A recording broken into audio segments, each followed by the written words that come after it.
যাদের নামাজ পড়ার সময় দুনিয়াবি চিন্তা মনে আসে বা নামাজে অমনোযোগী তৈরি হয়, তারা ভিডিওটি শেষ পর্যন্ত দেখার অনুরোধ রইল। হযরত আলী রাদিয়াল্লাহু তাআলা আনহুর কাছে একজন ব্যক্তি এসেছে। তখন লোকটা বলল, হুজুর, আমার নামাজে মন বসে না। নামাজে দাঁড়ালে আমার দুনিয়াবি নানা চিন্তা আসে। হুজুর, আমার এই নামাজ কি আল্লাহ তাআলা কবুল করবেন? তখন হযরত আলী রাদিয়াল্লাহু তাআলা আনহা বলেছেন, না, তোমার নামাজ কবুল হবে না। তখন লোকটা মনে অনেক কষ্ট নিয়ে চলে যাচ্ছেন। এমন সময় রাসূল সাল্লাল্লাহু আলাইহি ওয়াসাল্লাম এসে হযরত আলী রাদিয়াল্লাহু তাআলা আনহুকে জিজ্ঞাসা করলেন, ইয়া আলী, আপনার কাছে লোকটা কেন এসেছিল? এসে দেখি মন খারাপ করে চলে গেল। কেন, কি হয়েছে আমাকে বলুন। তখন আলী রাদিয়াল্লাহু তাআলা আনহু বলেন, তিনি আমার কাছে জানতে এসেছেন যে নামাজে দুনিয়াবি চিন্তা আসলে নামাজ হবে কিনা। আমি বলেছি, না, তোমার নামাজ কবুল হবে না।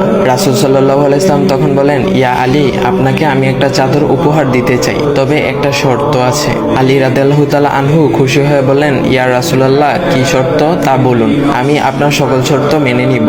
বুঝতেই তো পারছেন রাসূল সাল্লাল্লাহু আলাইহি ওয়াসাল্লামের চাদর বলে কথা। তখন রাসূল সাল্লাল্লাহু আলাইহি ওয়াসাল্লাম বললেন, ইয়া আলী, আপনি যদি এই মুহূর্তে 2 রাকাত নামাজ একনিষ্ঠভাবে পড়তে পারেন দুনিয়াবি সকল চিন্তা দূর করে, তাহলে আমি আপনাকে সেই চাদরটি উপহার দেব। আলী রাদিয়াল্লাহু তাআলা আনহু বলেন, এটা তো সাধারণ ব্যাপার। আলী রাদিয়াল্লাহু তাআলা আনহু তখন নামাজে দাঁড়িয়ে গেলেন আর তিনি নামাজ পড়তে শুরু করলেন। এমন সময় তার মনের মধ্যে শুধু ভাবনা চিন্তা আসতে শুরু করলো, আচ্ছা, আমাকে যে রাসূল সাল্লাল্লাহু আলাইহি ওয়াসাল্লাম যে চাদরটা দিবেন, সেটা কি ফাতিমার চাদর নাকি রাসূল সাল্লাল্লাহু আলাইহি ওয়াসাল্লামের? আচ্ছা, চাদরখানা দেখতে কেমন হবে?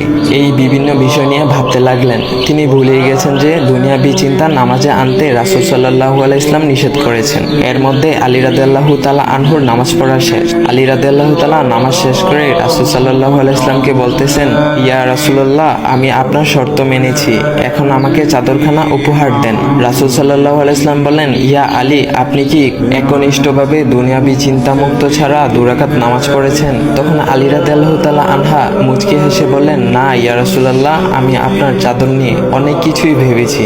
তখন রাসূল সাল্লাল্লাহু আলাইহি ওয়াসাল্লাম বলেন, ইয়া আলী, নামাজ তোমারও হয়েছে, আর তুমি যাকে নামাজ হবে না বলে ফতোয়া দিয়েছো, তার নামাজও আল্লাহ তাআলা কবুল করে নিয়েছেন।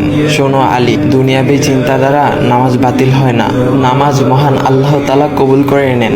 সকল ফরজ নিয়ম কানুন মেনে নামাজ পড়লে নামাজ হবে ইনশাল্লাহ। তবে আমাদের সকলের উচিত নামাজ আদায় করার সময় একমাত্র আল্লাহকে স্মরণ করে নামাজ আদায় করা।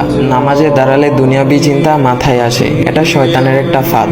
আল্লাহ তাআলা আমাদের সকলকে শয়তানের কুমন্ত্রণা থেকে হেফাজত রাখুক এবং সঠিকভাবে মনোযোগের সাথে নামাজ আদায় করার মতো তৌফিক দান করুক। সবাই বলি আমিন। চাইলে ভিডিওটা আপনি অন্যদের কাছে শেয়ার করতে পারেন, এতে অন্যদের ভুল ভ্রান্তিগুলো দূর হবে।